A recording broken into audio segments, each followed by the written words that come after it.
Hello and welcome to Stowhill Estates Meets, a new series of videos where we take you to meet some of the people behind some of our favourite local businesses. And today we are at the Enchanted Barn in Wokingham. So let's go inside and meet Lisa.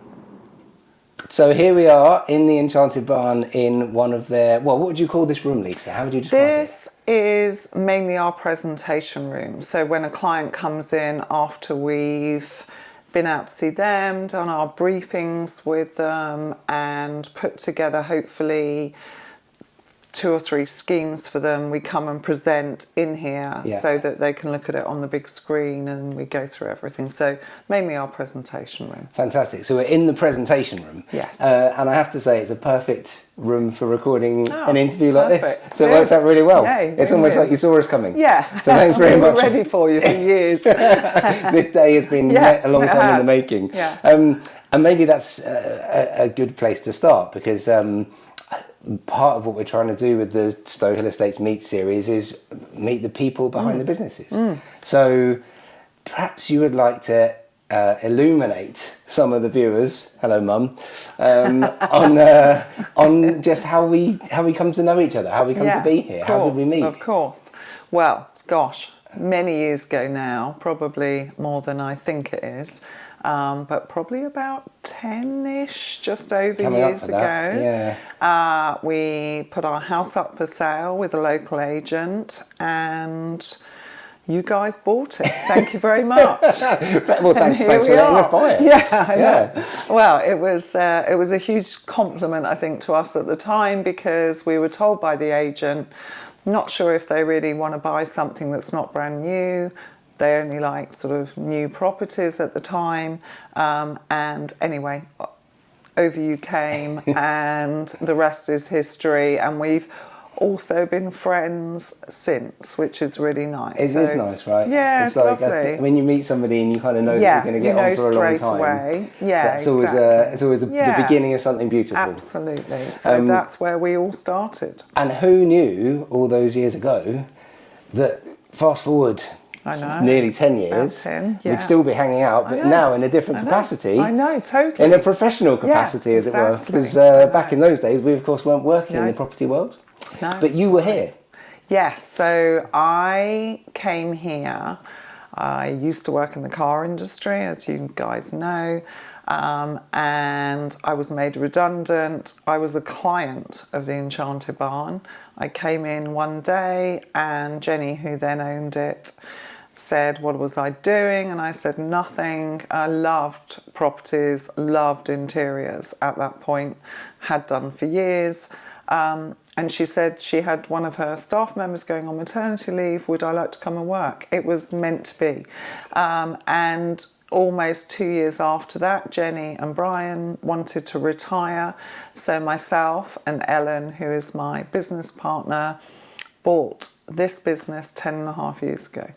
So what an amazing story. So you had potentially short-term maternity leave. Absolutely. Only going to be a temporary thing. Yeah. And that has dramatically changed the rest of your life. I know. And sometimes these things happen when you least expect. You know, I was not happy. I was at home, didn't want to be at home, wanted to work. And now I've got fabulous business with some amazing, our amazing team. They're great. 6 of us here. So nice small team, but it's lovely. And I have to say, I'm here quite well. I wouldn't say I'm here too much. I don't think I outstay my welcome. But every time I come in, the atmosphere is just really nice. Yeah, like the guys, everybody's always having fun. Testament today by the fact that, given that we're approaching Christmas, hence our slightly festive little bit. Some of the guys out there have gone slightly further and have the antlers on and the whole kit and caboodle. Well, maybe we should, but I mean, we've got to keep our powder dry a bit. We've still got 3-4 weeks till Christmas, so it's probably better to give us somewhere to escalate. Otherwise it'll get too much.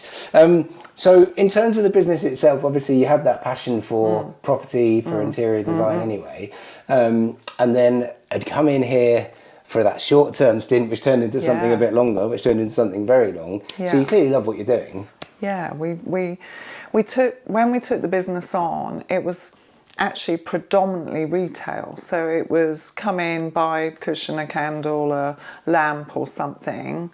I knew straight away, I think Ellen would agree, that we wanted to take it in a different direction. So we wanted to be client scheme based, so we build relationships with people, and I think certainly in the last 5 years we are now 95% scheme work, not retail. So even though we still have a showroom, and a lovely showroom at that, thank you, yeah. It shows our clients our style, and obviously we can't show them every piece of furniture that we're ever proposing, but it will give them a feel for what we do and the look that we have. So it's been quite a big steep learning curve to go from really a retail shop to full-on interior design. And it's quite a pivot in some respects. I mean, a logical one, because it's complementary and it makes sense, but it must have been a new string to the bow in terms of then having to find all of the supplementary relationships and skill sets that come with that, right? Yeah, and I think the most important thing for us is working with a really strong team of everybody we need. So that is from electricians, handymen. Our delivery team are amazing. They will do things that you don't think's possible. So an example here is I did a stunning apartment in Marlow on the Thames. And in fact, this apartment, I don't know how, but had got permission to put a whole new floor on the top. Right. So they did that. We'd already done when it was a single floor apartment. When they finished this stunning 2-floor apartment, they wanted to furnish that. So we did big corner sofa, master bedroom, etc., dining area, little kitchenette. So came to do our install, and of course the sofa isn't going up the stairs because it's a really tight turn. So our fabulous delivery team. I've got visions of Pivot honestly, and Friends here, by the way. It so was. One of those. It so was, but it was outside the building. Okay, even better. Strapped this very nice light coloured sofa. Strapped, honestly, it scared me. I couldn't look. I had to try and keep the client talking because I just couldn't look over the balcony. Glass balcony. And it had to come over the top of this very expensive glass balcony and come in through their doors. Our delivery team don't give up. There is always a way, and that's how we all work. We believe that nothing really is insurmountable, and most things we can sort out if there's ever an issue or a potential issue. So everybody is so important. Our fabulous curtain fitter who we worked with forever, Phil, there isn't one better. So we come en masse normally to our clients' homes. Mob-handed, as it were. Mob-handed. But in a good way. Yeah. So last week I did 2 installs. There were 7 of us that sweep into your home and hopefully give you that ta-da moment within a few hours or a day or 2. Like interior fairies. Yeah, a little bit, because it brings the magic, transforms the space. And it's so nice for the client to see everything done, lights up, blinds up, everything is sorted in one go. So you get that real excitement. Hopefully we take the stress away of who's going to put the light up. You know, if you order something, who's going to do all of this? Well, we do it all. Yeah, that's lovely as well, because personally speaking, and I'm guilty of this, don't tell anybody, but I quite often start a project at home and then do a bit of it, maybe get distracted or work gets busy and something gets in the way. And actually the idea of getting everything done in one go is, well, it must be lovely to see, but massive relief as well. Yeah, I think for everybody, I think it's, as a client, how fantastic that in the morning you had an empty room and by the evening, hopefully you're sat there having dinner or on your fabulous new sofa. We have carpenters, so they do our carpentry. We can literally do it in a very short period of time. And I think for our clients, we take a lot of stress away from where do I go and how do I pull a scheme together, and then I've got to find an electrician, a handyman, a carpenter, you know, so we do all of that for you. And I truly believe at normal retail prices. So one example where I think, sorry, I'm taking over here and going off at a tangent. No, I'd like to listen. But an example would be, we are up against the internet now an awful lot, and I know a lot of businesses are. But if you order something from the internet versus from us, there are a lot of differences. So you'll order a sideboard, let's say, that is delivered to you with one man. He delivers to you to your doorstep. He doesn't bring it in, unpack it, check it. So sorry, we actually check before we even deliver. So quite often, sadly, you know, something's happened in transport. Yeah. So we send it back, we get another one. So everything is checked before we ever come out to you. We then bring it in. We put the legs on tables, the bases on chairs, whatever needs doing. Our handyman does it all. You don't have to put it together. We take away all the packaging. We put it in situ. We'll put your mirror up behind your sideboard, etc. Put your lamps on at no extra cost than what you would have paid if you'd have ordered something directly from a website. You know, and let me tell you, going back to sofas upstairs, trying to get things like heavy chests of drawers upstairs, we do all of that. You know, we have enough of us that we take all of that stress and hassle away for basically the same money that you're going to order something online. So, but it is the huge difference is the fact that it is a white glove service. Yes, totally, 100%. Yeah. I have cannot begin to tell you the number of times that the worst part often of delivery, especially with bigger items, is the stuff that's left behind. Absolutely, it's the packaging. Yeah, it's loads drives of me it. mad. Yeah, where am I going to get rid of it all? I know exactly. Your neighbour's bin. Yeah, and when they're away. Don't tell them that was meant to be a secret.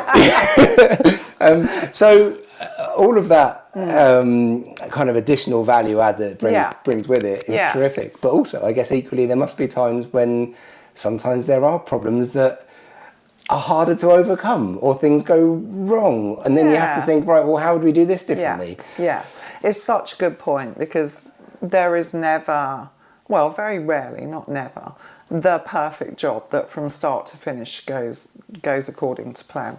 So we have a very strong ethos here. We only ever tell our clients the solution, not the problem.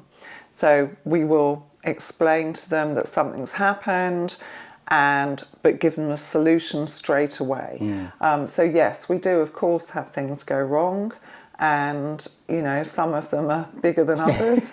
But I'm the worst. I've done the worst probably. Go on, tell us about that. Shall I really? Well, do I have to? Okay, I will. I'll edit it out. Okay, yeah. So yeah, did an amazing house in Ascot. I was privileged enough to get this job for a client actually who they were moving back from Vietnam. So he was from England, she was Vietnamese, and they own a very big clothing manufacturer.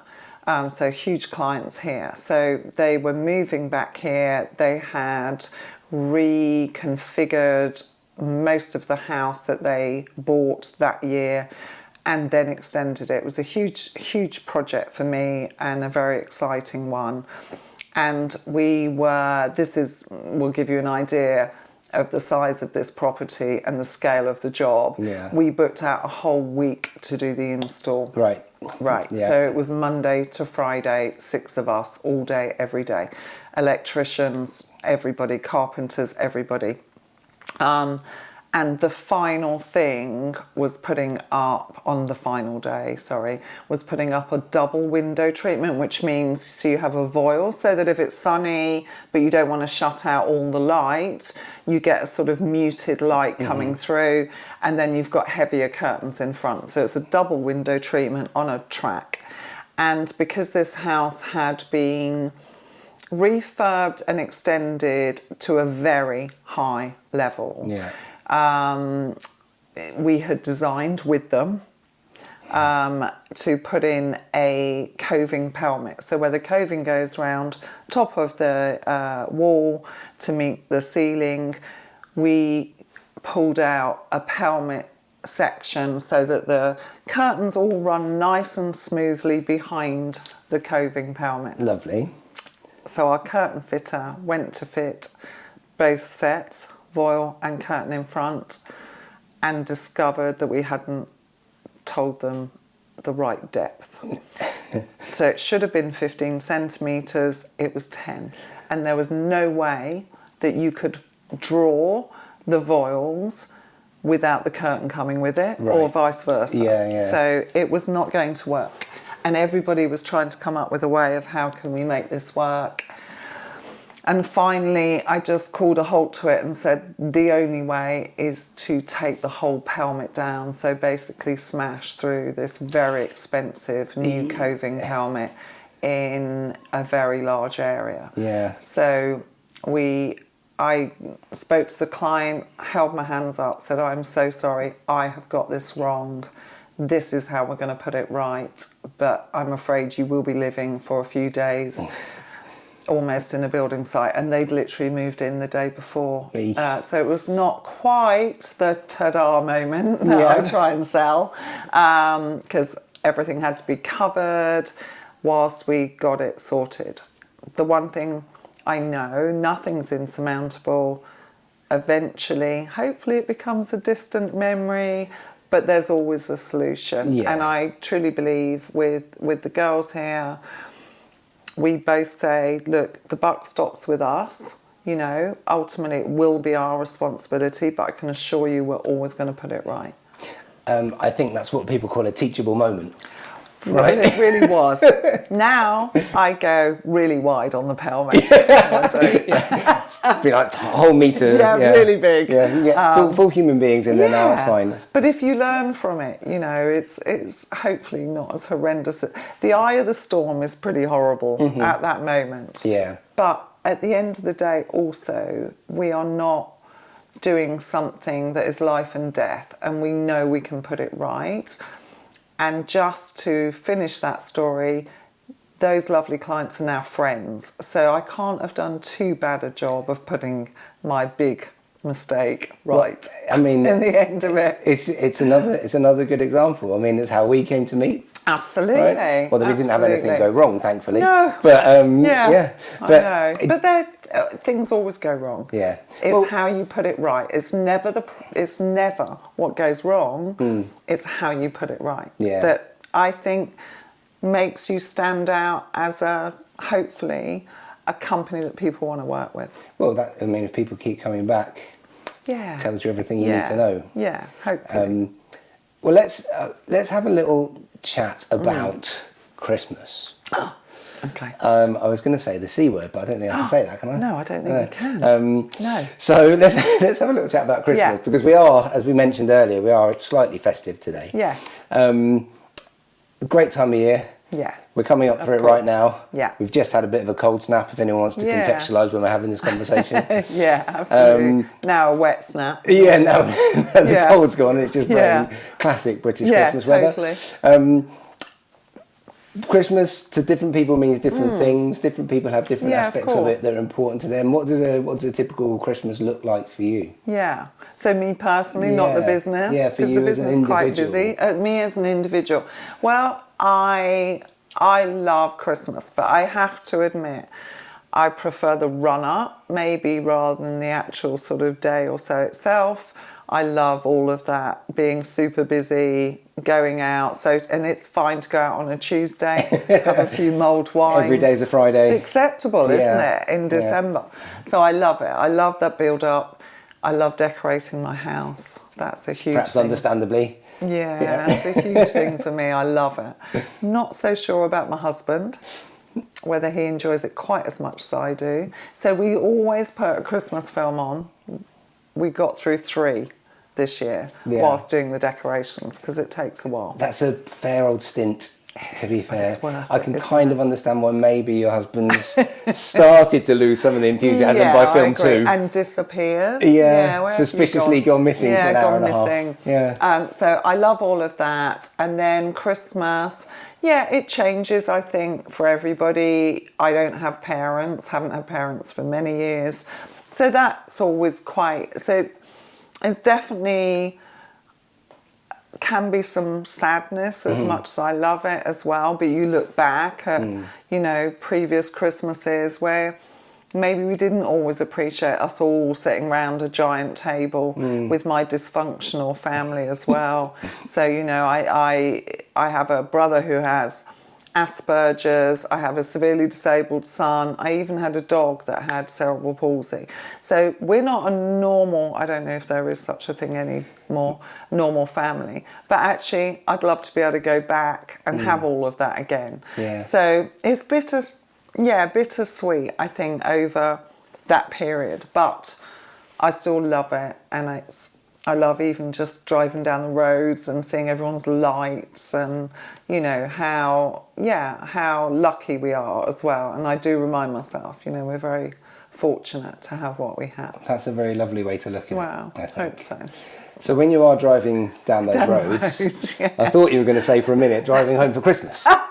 I thought there was going to be a Christmas song. Yeah, love a Christmas song. Well, so okay, let's go there. Okay. What would be your Christmas playlist? Like, what's your top Christmas song? Okay. Christmas Day morning, you're waking up. You're going to put the first song on. What's getting you in the mood? That's a good one. I have to say, I think my all-time favourite is Wham. Last Christmas. Last Christmas, because I loved George Michael. Yeah. My husband went to the final ever Wham concert, sadly, before I met him. Otherwise, I'd have gone, because I loved them. What an upbeat, uplifting band. And then we've subsequently seen George Michael, sadly, again. He died on Christmas Day. I mean, that's pretty tragic, but we were fortunate enough to see him 3 or 4 times, I think. But I learnt recently that last Christmas, and I don't know if you know this, probably not boring fact, probably. No such thing as a boring fact. Okay, all right then. We love trivia here. Okay, good. You've come to the right place then. Is that the people in that video at the ski lodge, they were all friends, so they weren't actors, and during the filming, it was all done very organically and very naturally. So they were out having snowball fights. The reason being, all the alcohol was real. Oh. So apparently, from starting filming very early to the latter part of the video, they were pretty drunk. And so I think that the whole... It added to the atmosphere. It so did. Yeah. It's not staged. It became just film them, having fun, after quite a lot of drinking. Nice. They knew how to do music videos properly. Didn't they? That's the dream. Yeah. So why haven't we got a mulled wine now? Oh, I know. Next time, we'll make sure we do that. We had some the other day. Yeah. And I think that's also one of my favourite films. I don't know if you've seen it. Last Christmas. Great movie. Beautiful. There are love it. a number of Christmas films that always go on rotation in our house. I bet we're Must be the same for you, right? Probably. Go on then. What were the 3 when you were doing the tree? Oh, The Holiday, without doubt. Yeah. Love that film. Yeah.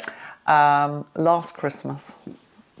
A little bit sadder in a Yeah, way, it's but more- still a beautiful story, isn't it? A beautiful story. And what's my final? Love Actually, of course. Christmas classic. That was our third one. Christmas classic. Yeah. I still laugh so much at what's his name? Who plays the Prime Minister?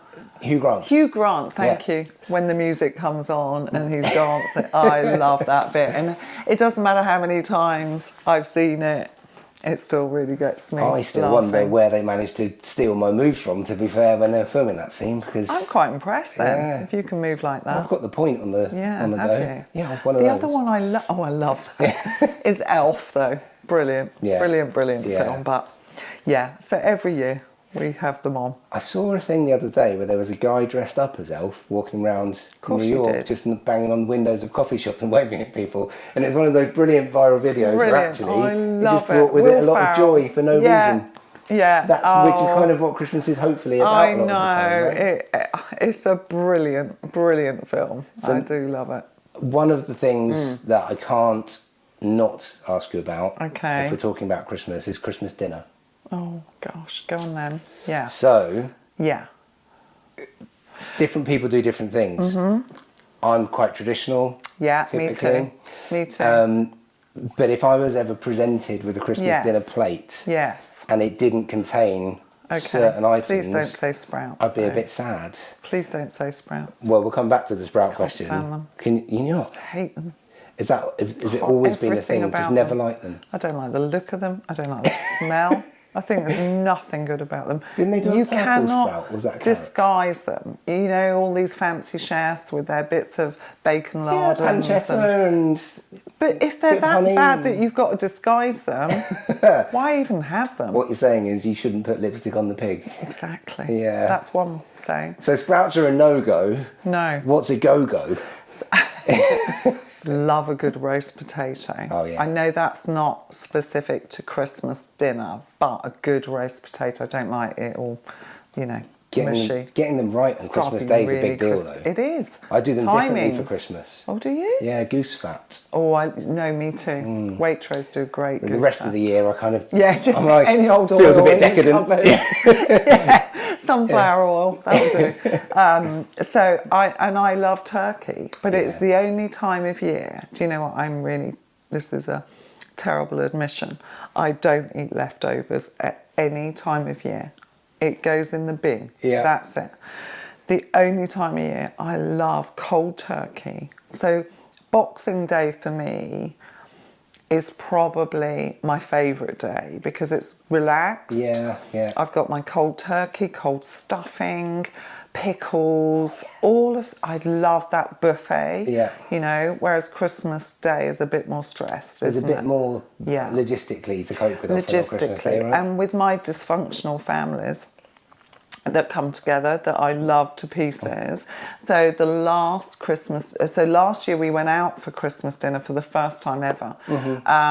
But the year before, which is probably the reason we then went out, I had obviously spent hours and hours and hours doing Christmas lunch. We sat down at the table. My brother knocked the giant glass of red wine all in his dinner. Oh no. Everybody's dinner, all over the table. With the glass as well. Oh, everything was everywhere. Brilliant. Yeah, and everyone stood up. Nobody knew what to do. So I shouted at them all to sit down again. I would sort it. Someone has to take control, Lisa. Yeah, I know. But when you spent all that time like that. Yeah. So went out last year. It was terrible. How was going out? I loved going out. Yeah. Food was awful. I won't tell you where I went. All right, we won't mention them. Awful. Yeah.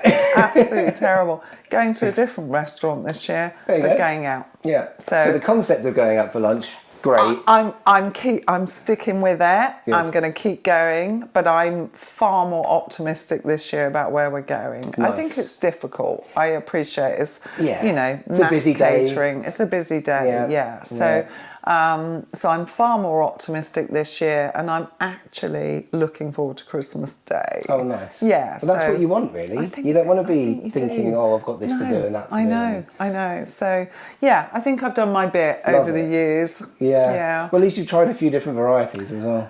Yeah, and so apart from sprouts, I have everything else on my plate. Good. Are Don't put you Yorkshire pudding with turkey or not? No, That's weird. Is that like a further north thing? I don't know. I mean, because I love a Yorkshire pudding, so if I can, it's going with every meal. With turkey? But even with turkey. If there's gravy involved, why not? Yeah. Do you pile it in your Yorkshire pud, or is it as in your food? Oh, just that one giant Yorkshire pudding? Yes, right. Just as a plate. Everything in. Don't even bother with a plate anymore. Or cutlery. Saves on washing up. Yeah. Doesn't it's like a big burrito. Yeah, you can eat literally your whole dinner and your plate. Anyway, this is just saying. Right, we're not supposed to be doing restaurant reviews though, because otherwise we'll just talk about food all day. But let me try and link us together. Okay. So we've talked Christmas. Yes. We've talked business. Yes. A little bit. Yeah, a bit. More Christmas, to be fair. Thinking about a good Christmas connection. Yeah. Charles Dickens. Oh, okay. A Christmas Carol. Didn't see this coming. I know. Go on then. Check this out. This is going to be tenuous as you like. Oh, God. Ebenezer Scrooge is visited by ghosts of Yeah. Christmas past, present and future. Yeah. What does the past or present or future look like for you and the Enchanted Barn? Anything that's happened this year that you want to talk about, or things that happened last year, or things that are happening next year? What's on the plans? Do you know, I think the one thing I would say is this has been a weird year, and yet if we look back 3 or 4 years, it's been pretty weird, hasn't it? So, you know, of COVID, we didn't even know if we'd survive COVID because we had no idea what the future was going to look like.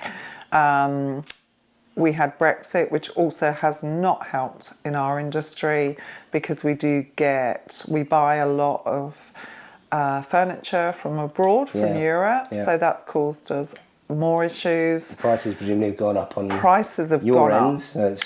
Yeah, so suppliers used to put their prices up once a year. It's now, for most of them, 2 to 3 times a year as well. Yeah. So it's certainly been really challenging. And yet here we are, hopefully ending the year on a good note. We've been really busy, certainly in the last 6, 7, 8 months.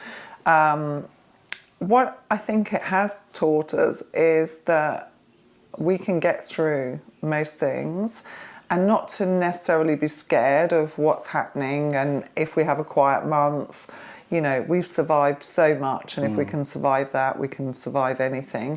You know, we've got a good team, we're doing really well, we're a nice team. We never wanted to grow too much, we wanted to keep that personal service, which I think, you know, if you grow too big, it removes you sometimes from your clients. Yeah. And we always work here where it's always either Ellen or myself with at least one designer, depending on the scale of the project. So we are there, we're hands-on all the time, and we wouldn't want to be any different. So I think we've learned, certainly not just this year, but in certainly the last couple of years, that we can survive and we can still grow, and we're still grateful to be here. And our biggest thing always anyway is our clients. It's our favourite thing of our business. We're very lucky to do something that we do that puts smiles on people's faces. But our clients are so important to us. We have great relationships because often they can be 6 months. I'm working with a client at the moment that I started working with in February, and it will be February next year. They're having a house built, beautiful house in Kingswood, but it will be 1 year before we actually do the install. Wow. So you get to work with someone, you know, and see them a lot. It's a bit like selling houses. It is. To be fair. It's not a one-off appointment, is it? So, but I think we do have a lot of shared values, because we're very similar in that for us, growth has limited advantages because you lose oversight of what made you different in the first place. You do, exactly. Not that I don't ever want to, you know, be successful. Of course, you know, but there is a balance, a limit, right? I think. There's a balance. And I think our USP, the one thing that probably before I came into this industry, I would have always thought interior designers got to be silly rich, you know, it's elitist, etc. Our USP, without doubt, I would say, is we're absolutely not. So an example, on actually quite a number of occasions now, where we've worked with clients doing their houses, we're now working with their children, and they're late 20s, they're 30. That's nice. And they come to us. You know, they're not silly rich at all, but they know for the same prices that they can go out and try and find in various different shops on the high street or online, we will do more for the same money. We will help them, we'll pull their scheme together, we do CAD drawings with furniture layout, so we show how things work or don't work. So to actually work with people, it is not about them having a lot of money in a bank account. We'll often do one room that then grows to be, after we've done that first room, we might do another 2 or 3 rooms. They recommend us to their friends and family, etc. So the one thing I really love about us is we're not elitist. We work so closely with our clients. It's their house, ultimately. It's not mine. It's yours. How do you live in this space? We really care about how people use every single inch of their house, and that is the one thing, certainly in the last few years. Sorry, I know I'm going on. Not at all, it's fascinating. Going on forever, but the last few years, COVID meant we all changed how we worked. So an awful lot of people now work from home, maybe not all week anymore, but it's important to have a good space at home. So with quite a number of clients where they've had spare bedrooms, but they've got their laptop on the breakfast bar, or in one example, and this is someone who is a very high-powered, he's got a desk, or had a sort of table in his wife's dressing room. So we have done more home offices in 1 to 2 years than we've done in 10. Interesting. Yeah. It makes sense, like you say. Like there's been a transition to more remote working. But if you've got 2 or 3 spare bedrooms that get used once or twice a year, and yet you need a home office every single day, or for a few hours each day, or a few days a week, why not use that space and create a really nice environment? You are paying for every single room and inch in your house every day, in bills, in council tax, in mortgage. Make it work for you. You know, it's not one size fits all. So we've done so many home offices. I think that's very sensible advice. Yeah, you've got, everybody lives somewhere, but use the space that you have. Totally. Make the most of the space. Having a guest room that you might use twice a year or 3 times a year. Once at Christmas. Right, exactly, yeah. And that's the other bonus. If you change it into a home office, no one can stay. Which actually is probably the main reason to do it. I think it is. Yeah, absolutely. De-stresses the rest of the year. Please come for lunch, but, you know, so let's maybe think about, I'll give you my final question and we'll have a chat through it. You've obviously worked with a number of different types of clients, number of different types of properties, different types of budget schemes, whole houses, individual rooms, etc. What do you enjoy the most? What's the scenario where you've got something you think, actually, that was fun? Okay, great question. I'm going to relate this to clients so that I can hopefully tell the story rather than just that's a house and that's what I like it to look like in the end. So just recently, and still working actually on phase 2, worked with a client who has a very old period house, beautiful house, and a bit of it is a sad story. Her husband died a year and a half ago. She was going to sell the house because the memories and everything. Yeah. But their girls, who are, early 20s, desperately didn't want mum to sell the house. That was their family home. Their memories are there. So I spoke to her because she was still in 2 minds. Do I sell or do I refurnish or refurbish the house? So it's obviously her choice, it's her life. But I said, why wouldn't you do the best of both worlds? So refurbish your house, so even to the extent of new kitchen. Let's refurnish your house, and you can hopefully get to enjoy it for a few years until you're ready to make that decision. But it's a lot to go through. You've all gone through an awful lot. So at any opportunity, my client would be out. She wouldn't be in, daytime, evenings, same with the girls. To be fair, I think they found it quite painful. So we just finished 2 weeks ago refurbishing furbishing, so new kitchens, flooring, everything. So it wasn't just furniture, but all furniture in the ground floor of her house. We're now moved upstairs. Yeah. But we also did Georgia, who is the youngest daughter in her early 20s, wouldn't stay in her room since her father died. And we totally redesigned. She was on holiday and we redesigned her bedroom and dressing room. Did she know you were doing it? She did, but she didn't really know what we were doing. Yeah. So we created a dressing room. I called it her wing. So we were going to make her east wing. Yeah. Somewhere that she found safe and that she could love and enjoy. So trying to speed up my story, this house was only finished, or majority of the house was only finished, because we've still got a little bit to do. A couple of weeks ago, they don't go out anymore. Everyone comes to them. They don't want to go out. They want to stay in. They love being home. So it's totally changed their lifestyle and their outlook. It's changed how they live. Yeah. And if you can help someone that the second they walk through the door, whatever their story, it puts a big smile on their face and they're proud of what they've achieved and worked hard for, and they want people to come over. Yeah. That for me is the ultimate, when someone... It doesn't just look beautiful, but it means so much more to them.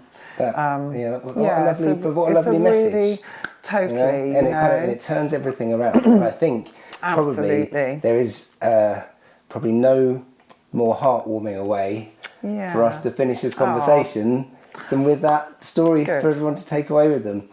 Lisa, thanks very much for joining us. No, not at all. It's been an absolute pleasure. Pleasure. I'm sure this won't be the last time we chat. Hope not. But until maybe next in time, the summer. Yeah, let's do it outside, maybe. Maybe. When there's some sunshine involved. Absolutely, that'd be nice. But thanks very much, and we'll catch up with you again soon. Great, thank you.